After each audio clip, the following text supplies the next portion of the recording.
பிணியும் எந்தனை கண்டால் நில்லாதோட நீ எனக் கருள்வாய். முருகன் உள்ள வந்தா முகம் அழகாயிரும். உடனே நீங்க நினைக்க கூடாது ஃபேர் அண்ட் லவ்லி எல்லாம் போட வேண்டாமா சார், அதெல்லாம் போயிடும். கிருபானந்த வாரியார் முகத்தை பார்த்திருக்கீங்களா? பாமன் சுவாமிகள் முகத்தை பார்த்திருக்கீங்களா? கண்ணு அப்படியே. இன்னொன்னு சொன்னா நம்ப மாட்டீங்க, முருகனுடைய பக்திக்குள்ள ஈடுபட ஈடுபட ஈடுபட நீங்க மனசுல நினைக்கிறீங்கல்ல, உதாரணத்துக்கு இது வேணும் இது வேண்டாம் அப்படின்னு ஏதோ ஒன்று வேணும்னு நினைச்சோம்னா அதே மாதிரி நடக்கும். அதே மாதிரி எள்ளு பிசகாம நடக்கும். என்ன நினைக்கிறோமோ அது நடக்கும்.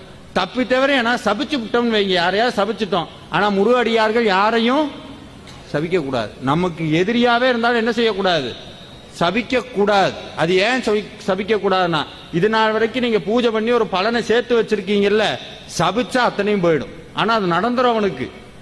எக்காரணம் கொண்டு இருந்தாலும் சொல்றேன், முருகனை கும்பிடுறவங்க, முருகப்பெருமான பூஜிக்கிறவங்க, வேள்மாறல் பாராயணம் பண்றவங்க, திருப்புகள் படிக்கிறவங்க, வாய் திறந்து யாரையாவது ஒன்று நடக்கும்னா நடந்து போயிடும், நடந்துரும். அதனால எக்காரணம் கொண்டு என்ன சொல்லக்கூடாது? சபிக்க கூடாது. இதையே ரிவர்ஸ்ல சொல்றேன், எக்காரணம் கொண்டு உங்களுக்கும் அவநம்பிக்கையான வார்த்தையை எப்போதும் சொல்லாதீங்க. இனிமேல் இந்த வேள்மாறலை விட்டு வெளியே போகும்போது யாராவது போன் பண்ணி நல்லா இருக்கீங்களான்னா என்ன சொல்வீங்க? நல்லா தான் இருக்கும். அந்த தாண்ட தான் எல்லாம் இருக்கு. ரொம்ப நெருங்கப்பட்டவங்க கேட்டாங்கன்னா ஏதோ இருக்கும். சாப்பிட்டீங்களா? எனத்த சாப்பிட்டு.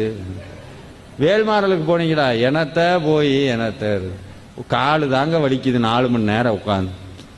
இதே இன்னொருத்தட்ட போய் கேளுங்க, எப்படி இருக்கீங்க? முருகன் அருளால ஒரு குறையும் இல்லைங்க.